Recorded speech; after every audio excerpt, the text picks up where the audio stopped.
ದೇವರ ಪರಿಶುದ್ಧ ನಾಮಕ್ಕೆ ಸ್ತೋತ್ರ ಉಂಟಾಗಲಿ. ನ್ಯಾಯಸ್ಥಾಪಕರು 13ನೇ ಅಧ್ಯಾಯದ 1ನೇ ವಚನ ವಾಕ್ಯ ಭಾಗ ಹೇಳುತ್ತೇನೆಂದರೆ, ಇಸ್ರಾಯೇಲರು ತಿರುಗಿ ಯೆಹೋವನ ದೃಷ್ಟಿಯಲ್ಲಿ ದ್ರೋಹಿಗಳಾದ್ದರಿಂದ ಆತನು ಅವರನ್ನು 40 ವರ್ಷಗಳ ತನಕ ಫಿಲಿಷ್ಟಿಯರ ಕೈಗೆ ಒಪ್ಪಿಸಿದನು ಎಂದಾಗಿದೆ.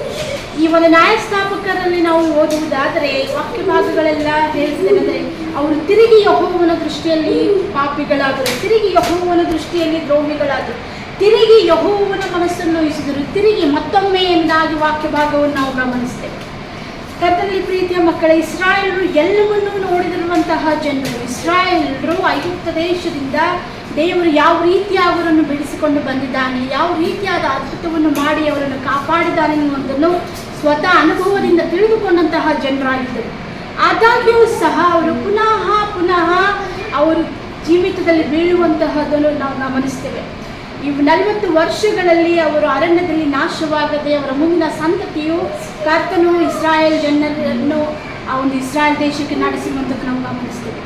ಆ ದಿನಗಳಲ್ಲಿ ಸಹ ಅವರು ತಮ್ಮ ಒಂದು ಮುಂದಿನ ಪೀಳಿಗೆಗಳಿಗೆ ಕರ್ತನು ಈ ನೀತಿವಂತನಾಗಿದ್ದಾನೆ, ಕರ್ತನು ಅದ್ಭುತವನ್ನು ಆಶ್ಚರ್ಯ ಕಾರ್ಯವನ್ನು ಮಾಡಿ ನಮ್ಮನ್ನು ಬಿಡಿಸಿದ್ದಾನೆಂಬುದಾಗಿ ಹೇಳಿದರು. ಅಷ್ಟೆಲ್ಲ ಘಟನೆಗಳು ನಡೆದಾಗಿಯೂ ಸಹ ಈ ಮೊಂಡಾದ ಹೃದಯ ಅವರಿಂದ ಹೋಗಲಿಕ್ಕೆ ಸಾಧ್ಯತೆ ಆಗಲಿಲ್ಲ.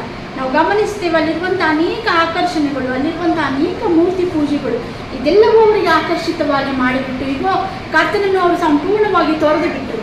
ಅನೇಕ ಮೂರ್ತಿಗಳನ್ನು ಮಾಡಿಕೊಂಡರು, ಅನೇಕ ವಿಗ್ರಹಗಳನ್ನು ಮಾಡಿಕೊಂಡರು. ಸತ್ಯವೇದ ಹೇಳ್ತದೆ, ಇಸ್ರಾಯೇಲ್ ತಿರುಗಿ ಯೆಹೋವನ ದೃಷ್ಟಿಯಲ್ಲಿ ದ್ರೋಹಿಯಾದರು, ತಿರುಗಿ ಪುನಃ ಕರ್ತನ ಮನಸ್ಸನ್ನು ನೋಯಿಸುವವರನ್ನು, ತಿರುಗಿ ಪುನಃ ದೇವರ ಅದ್ಭುತಗಳನ್ನು ತಿಳಿದು ಸಹ ಪಾಪ ಮಾಡುವಂತಹ ಸ್ವಭಾವವುಳ್ಳವರಾದರು. ಈ ದಿನದಲ್ಲಿ ಕರ್ತನಲ್ಲಿ ಪ್ರೀತಿಯ ದೇವರ ಮಗನೇ ಮಗಳೇ, ಎಷ್ಟೋ ವರ್ಷಗಳು, ಎಷ್ಟೋ ದಿನಗಳು ಕಳೆದು ಹೋಗುತ್ತಲೇ ಇವೆ. ನೀನು ಅದ್ಭುತವನ್ನು ನೋಡಿದ್ದಿ, ಕರ್ತನ ಪ್ರೀತಿಯ ಸವಿಯನ್ನು ನೀನು ಸವಿದಿದ್ದಿ, ಅದನ್ನು ಅನುಭವ ಮಾಡಿದ್ದಿ. ಆದಾಗ್ಯೂ ಸಹ ಇಂದು ಸಹ ನೀನು ಪರೀಕ್ಷಿಸಿ ಮತ್ತೆ ಪುನಃ ಕರ್ತನನ್ನು ಬಿಟ್ಟು ಬಿಟ್ಟಿದೆಯಾ, ಮತ್ತೆ ಪುನಃ ದೇವರನ್ನು ಪರೀಕ್ಷಿಸುವಂತಹ ಮಗನಾಗಿದ್ದೀಯಾ? ಹಾಗಾಗಿರುವುದಾದರೆ ಈ ದಿನದಲ್ಲಿ ನಿನ್ನ ಹೃದಯವನ್ನು ಕರ್ತನ ಕಡೆಗೆ ತಿರುಗಿಸಿಕೊ. ಫಿಲಿಷ್ಟಿಯರ ಕೈಗೆ ದೇವರು ಒಪ್ಪಿಸಿರುವಂತಹ ಇಸ್ರಾಯೇಲರಿಗೋಸ್ಕರ ಕರ್ತನು ಮತ್ತೆ ಪುನಃ ಮನಮರುಗುವಂಥ ವಿಷಯವನ್ನು ನಾವು ಗಮನಿಸ್ತೇವೆ.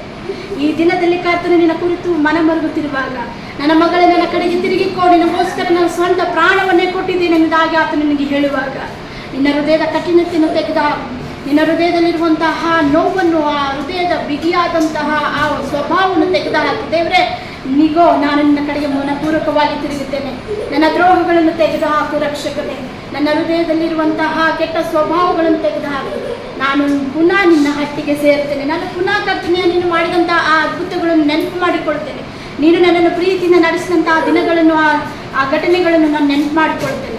ಕರ್ತನಾದ ದೇವರೇ, ಈಗೋ ನಾನು ನಿನಗೋಸ್ಕರ ನೀತಿವಂತನಾಗಿ ಜೀವಿಸ್ತೇನೆ ಅನ್ನುವಂಥ ನಿರ್ಧಾರವನ್ನು ನಾವು ಈ ದಿನ ಮಾಡೋಣ. ಹಾಗಾಗುವಂತೆ ಕರ್ತನ ತನ್ನ ಕೃಪೆಯನ್ನು ಅನುಗ್ರಹ ಮಾಡಿ. ಹಲ್ಲೆಲೂಯಾ.